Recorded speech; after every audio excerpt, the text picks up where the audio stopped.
The beginning of shadows. Crescent High always smelled of privilege. You could taste it in the air-conditioned hallways, feel it in the polished floors that gleamed like mirrors, and hear it in the laughter of students who had never known hunger or humiliation.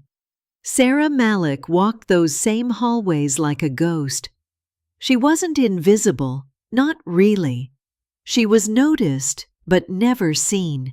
Her clothes were always neatly pressed, but never new.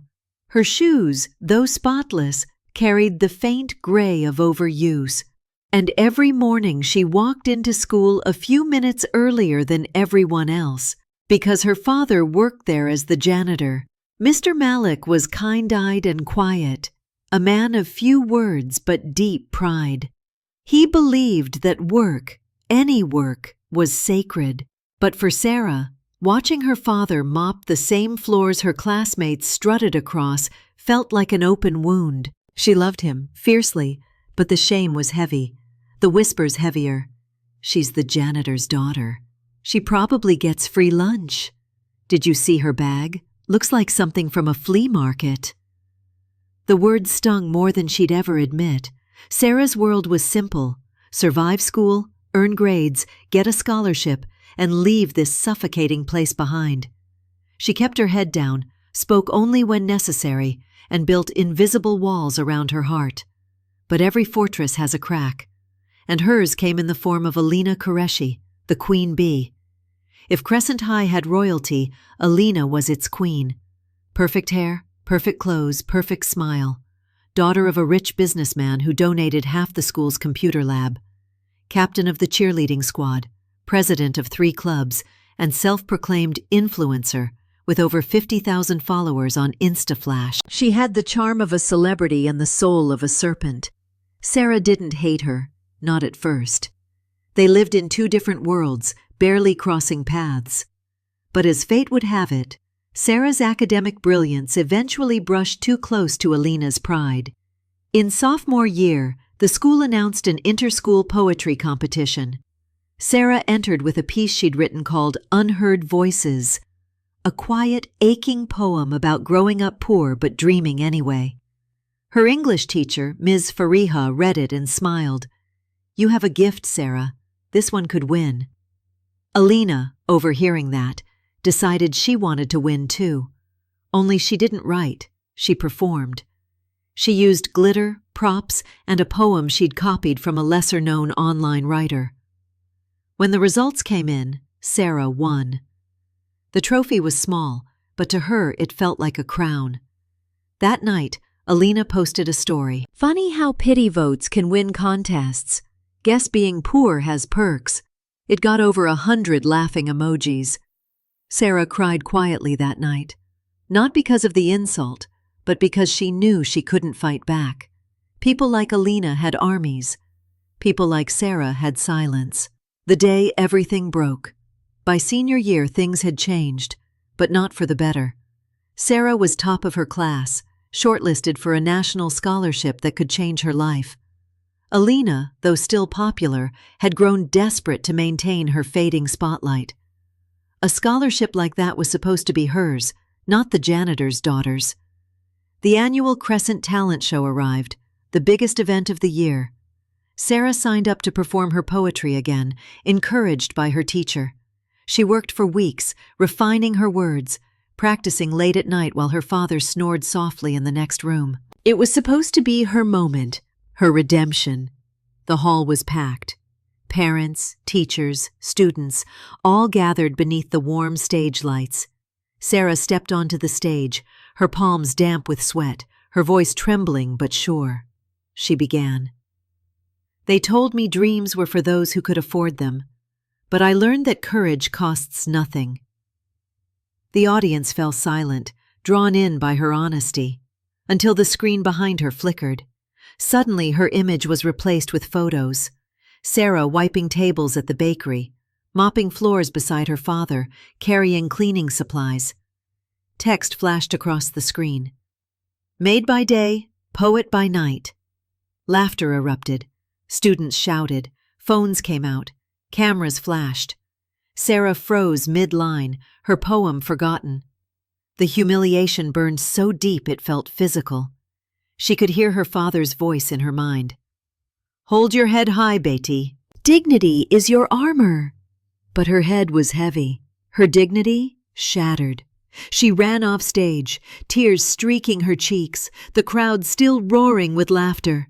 And from the corner of the audience, Alina sat smirking, whispering to her friend, "Guess poetry won't clean her floors now." Silence and shadows. For days after, Sara didn't speak. She didn't cry either. Tears felt too small for the storm inside her. She ate alone, sat alone, and walked through the halls like a ghost made of shame. Even teachers avoided her eyes, unsure what to say. The video had spread across every student's feed. Meme accounts had posted it. Someone even remixed it into a funny clip with background music.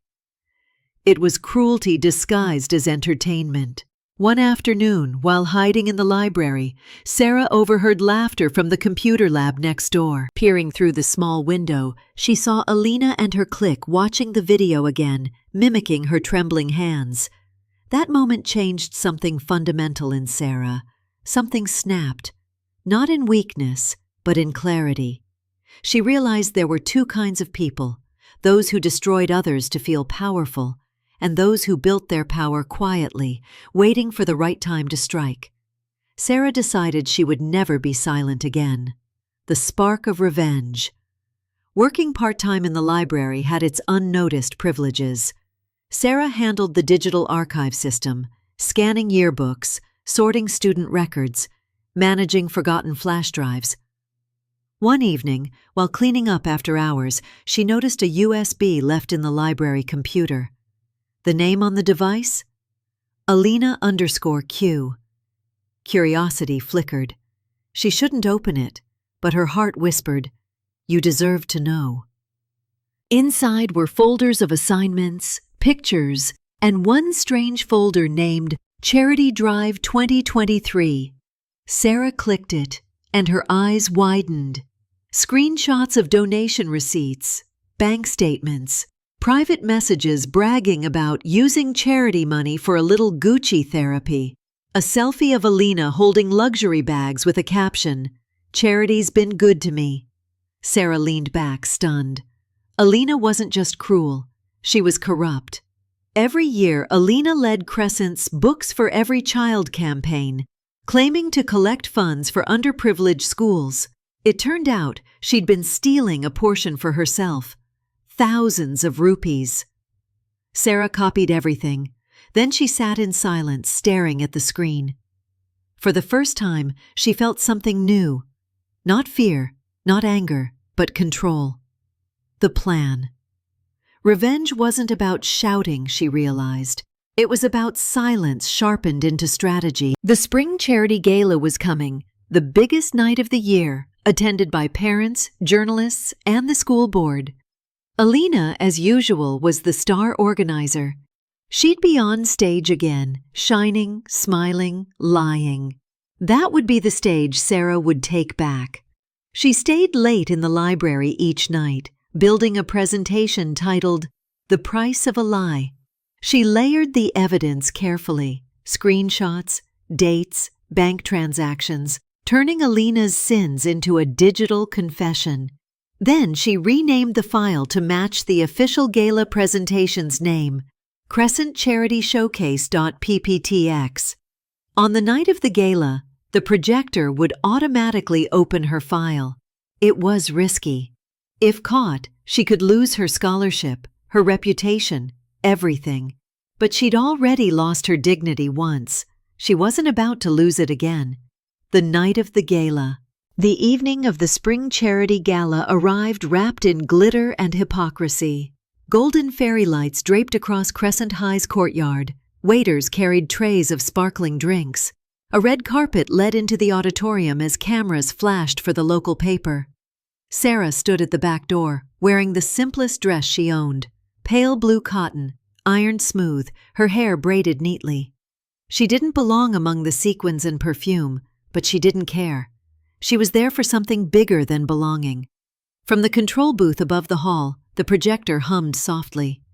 Her presentation file waited in the digital shadows, silent, loaded, perfect. Her fingers trembled around the headset she'd borrowed from the tech club. She whispered to herself, "You can still walk away." And another voice, colder, stronger, answered, "Not tonight." Down below, Alina glowed. She wore a silver gown that shimmered like moonlight, and a smile that could sell a lie to God himself. She greeted the mayor, hugged teachers, posed for photos, all while her phone buzzed with constant notifications of adoration. The gala began. Music swelled. The host spoke. Students performed. Teachers gave speeches. And then came the moment everyone waited for. "Ladies and gentlemen," the host announced, "please welcome our beloved student leader, charity founder, and role model, Alina Qureshi." Applause thundered. Alina took the stage like she was born for it. "Good evening, everyone," she began sweetly. "Tonight we celebrate kindness, generosity, and our mission to give every child the joy of learning." Sarah's hand pressed enter, the screen that changed everything. At first it seemed like a glitch. The background screen behind Alina flickered. The school logo vanished, replaced by a folder icon. Then, a selfie. Alina's own face. The audience chuckled, thinking it was a joke. Another image appeared, a screenshot of a bank statement labeled charity account. It showed withdrawals, large, frequent. Then a message thread. "Alina, LOL, got the donors to double their pledge this year." Friend, "That's insane. What'll you do with all that cash?" Alina, "Thinking of buying a new bag. Charity's basically a part-time job." Gasps rippled through the hall. "Stop! Turn that off!" Alina's voice cracked. That's private." The tech crew scrambled, but the file was set to autoplay. Image after image appeared. Luxury receipts, shopping photos, her posing in front of bags tagged #CharityQueen. Then, finally, an email to her father's accountant about redirecting funds. Silence swallowed the room. The principal stood, face pale. Parents whispered. Reporters raised their cameras. Alina's mask shattered, the confident smile replaced by naked panic. "This is fake!" she screamed. "Someone hacked me!" Sarah watched from the shadows, her heart pounding like thunder. It was happening. The same stage where she was humiliated. Now it devoured her tormentor whole. The principal took the microphone. "Alina, we will discuss this privately," he said in a voice that trembled with controlled rage. "Please step down." But the crowd had already turned. Students filmed her meltdown. Parents murmured words like disgrace and fraud. Even her closest friends edged away. Alina's voice cracked, desperate. "Who did this? Tell me, who did this?" No one answered. No one defended her. Sarah slipped quietly out the side door, the cool night air filling her lungs like freedom. She didn't smile. Not yet. The weight inside her wasn't gone, only shifted. But for the first time, the air didn't taste like defeat. Aftermath. By Monday morning, Crescent High was unrecognizable. The hallways buzzed not with gossip, but with outrage. The gala video had leaked online. Local news stations covered it. The board suspended Alina indefinitely pending investigation. Her father pulled her from school within the week. And Sarah? She said nothing. She came to class, submitted her assignments, sat quietly in the same desk she always had. Only her eyes had changed, calm, clear, unbreakable. When teachers looked at her now, they saw not pity but respect. When students whispered, it wasn't mockery but awe. The girl who'd been humiliated had become a legend without ever saying a word. A visit in the rain. 2 weeks later it rained. Sara stayed after school to return books. The halls were empty, echoing with the drip of water from the roof. As she stepped outside, she saw a familiar figure standing by the gate, umbrella tilted low, silver gown replaced by jeans and a hoodie. Alina. Her eyes were swollen, her voice hoarse. "You did this," she said softly, accusation buried under exhaustion. "You ruined me." Sara didn't move. "No, Alina, you ruined yourself. I just showed them the truth." Alina's lip trembled. "You think this makes you better than me?" Sara stepped closer. "No, it makes me free." For a long moment, neither spoke. The rain softened between them, two girls drenched in the consequences of their choices. Then Alina whispered, almost to herself, "I never thought you had it in you." Sara smiled faintly. "That's what made it so easy." She turned and walked away, her footsteps vanishing into the storm. The storm passed, but it left echoes. After Alina's fall, Crescent High tried to return to normal, yet the air felt different. Teachers spoke softer. Students watched their words. The laughter in the corridors carried a strange guilt. Everyone remembered the night the screen went dark. Sara walked those same halls, head high, eyes steady. No one whispered, "Janitor's daughter," anymore. Now they said, "That's Sara Malik." It should have felt like victory. Instead, it felt like standing on the edge of something dangerous. Because revenge, she discovered, doesn't end when the other person falls. It ends when you stop needing to see them fall. Recognition. A week later, the principal called her in.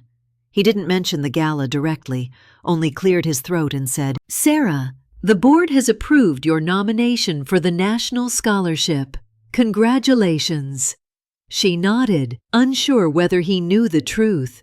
Maybe he suspected, but he also knew she'd earned it, not through revenge, but through years of quiet excellence. At home that evening, she told her father. He held the letter in his rough hands, eyes shining. "I told you, Beti," he said. "Work speaks louder than power." She smiled, but inside, part of her wondered if revenge had spoken louder than both. New faces, old fears. By the time summer arrived, Sara had become a quiet celebrity. Her poetry piece, Unheard Voices, was published in the city's youth magazine. She was invited to speak at a student writers' event, her first real stage since the humiliation. The auditorium smelled of paper and coffee, filled with students from different schools. When her name was called, she walked to the podium, hands steady. "I used to believe," she began, "that silence protects you. It doesn't. Silence only protects those who hurt you." A hush fell over the crowd. She spoke not about Alina, but about dignity, about standing up for oneself without losing one's soul. When she finished, the applause rose like a wave. For the first time, she wasn't performing to prove something. She was simply being heard.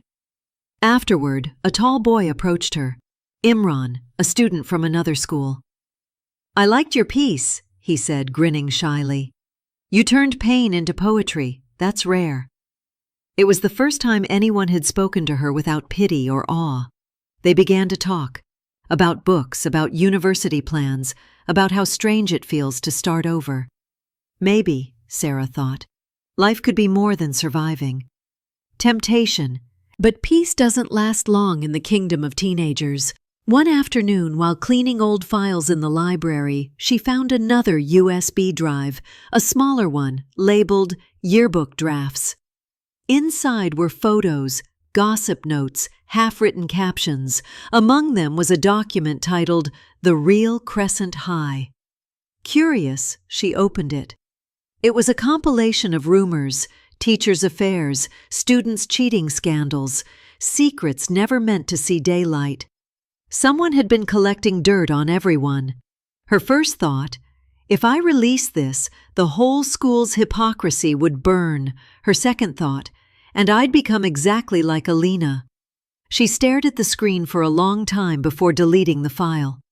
That night she wrote in her diary, "Revenge gave me justice, but mercy will give me peace." A letter from Alina. A month later, an envelope arrived at Sara's doorstep. No return address, only her name in familiar cursive. Inside was a single sheet. "Sara, you probably hate me, and I deserve it.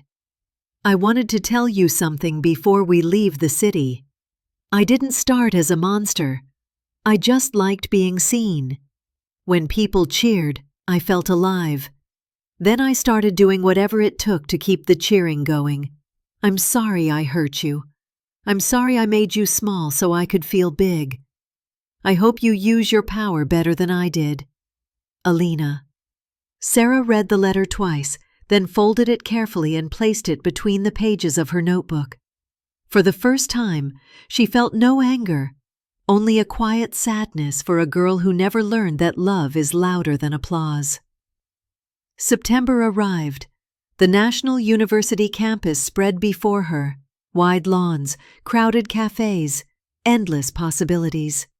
No one there knew who she was or what she'd done. She was just Sara, the girl with a scholarship and a notebook full of dreams. Freedom tasted like the first bite of fruit after hunger. She joined a creative writing club, made friends, even laughed without fear of being mocked. Sometimes at night, she thought of Crescent High, the janitor's daughter who fought the queen and won. But she didn't miss it. She'd outgrown it. When the past calls. Halfway through her first semester, a local newspaper contacted her for an interview.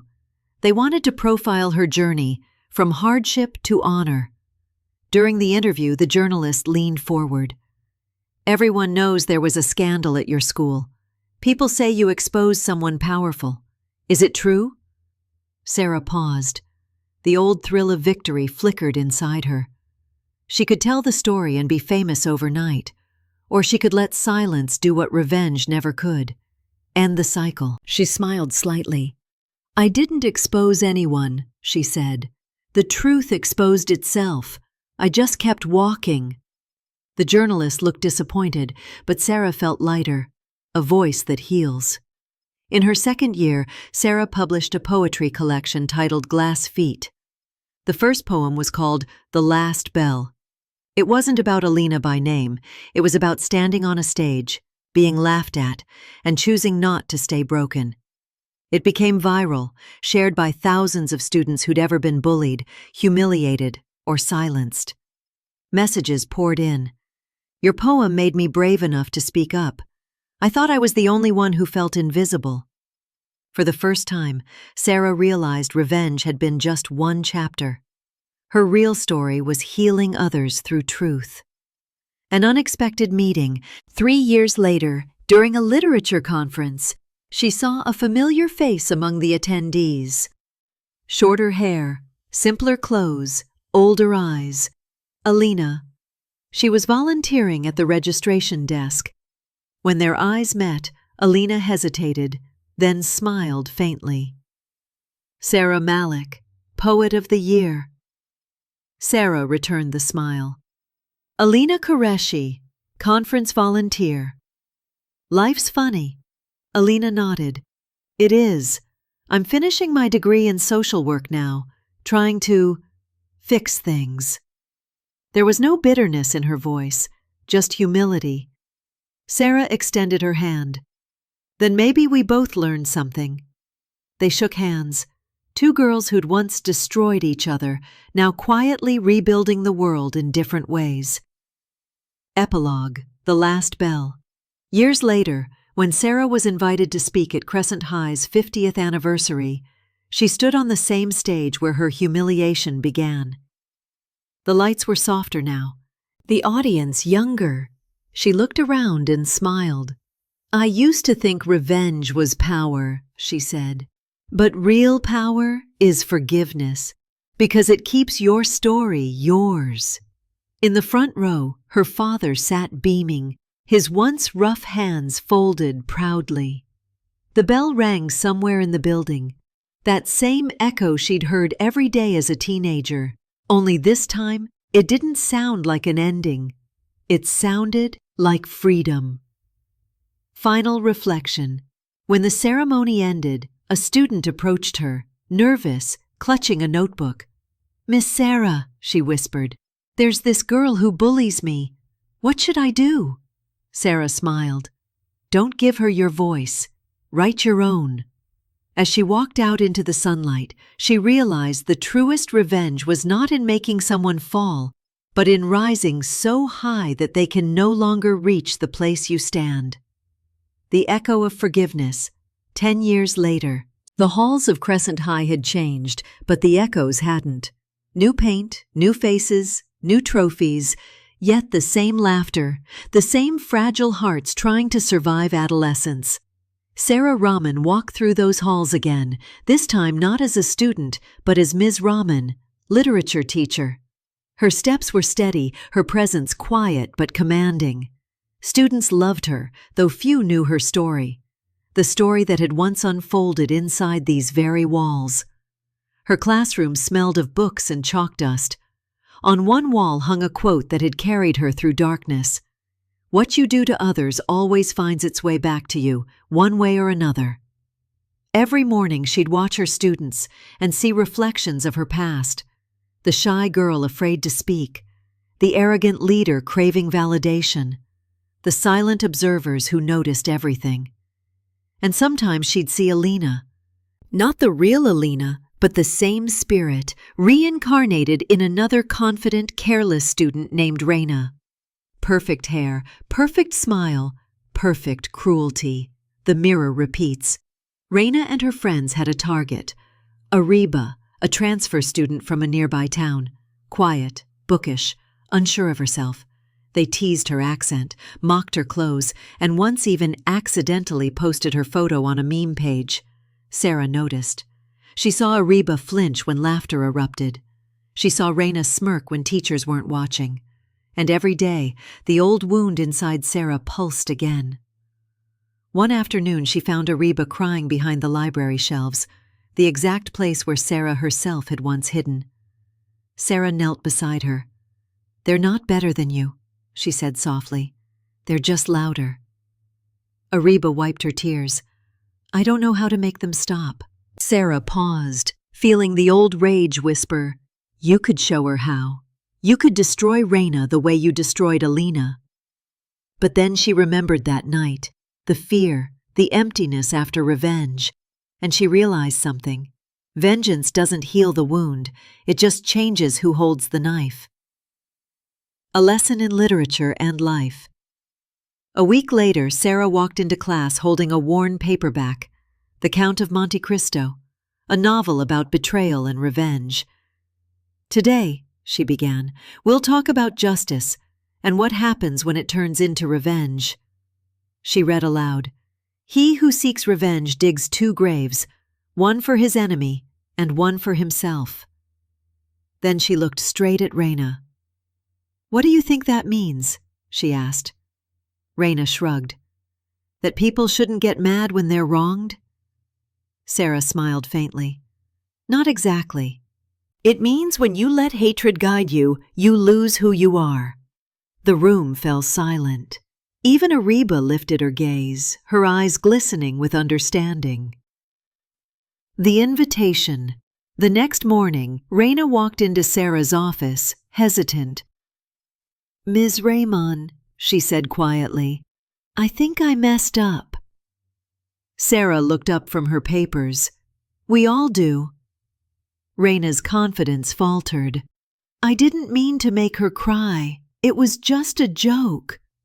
Sara folded her hands. "Cruelty often begins with a joke." Raina's eyes filled with tears, real ones this time. "How do I fix it?" Sara leaned forward. "Start by meaning your apology. Then make it visible. Let her see that you're trying." That day, Raina did something no one expected. She stood in front of the class and apologized to Ariba. Not privately, publicly. "I was wrong," she said. "You didn't deserve that." Ariba, timid and kind, forgave her, and as the class watched, something shifted. Laughter turned into respect, the old cycle, humiliation, silence, revenge, quietly broke. Sara stood at the back, watching her students rewrite the story she'd once lived, and for the first time she felt peace. The letter. That evening, Sara returned home and opened an old box of memories, notes, photos, and a single newspaper clipping from 10 years ago. Student leader suspended for charity fraud. Under it was a letter she'd never opened, the one Alina had mailed off months after leaving Crescent High. Hands trembling, she unfolded it. Sara, I've replayed that night 1,000 times. At first I hated you, then I realized I hated myself more. You were right, I ruined myself. But you taught me something I could never have learned any other way. I hope you found peace, because I'm still trying to earn mine. Alina. Sara stared at the words until they blurred through her tears. Then she whispered into the quiet room. I did, Alina. I finally did. The moral. The next morning, Sara wrote a message on the classroom board in big letters. True revenge isn't destruction, it's transformation. Beneath it, she added, the best revenge is proving you were never like them. When her students walked in, they read it silently, the words sinking deep. And as sunlight spilled across the desks, Sara realized that her story had come full circle. Not with fire, not with fury, but with forgiveness. Moral lesson. Revenge might silence your enemy, but forgiveness silences your pain. Power is not in destroying others, but in choosing not to become them.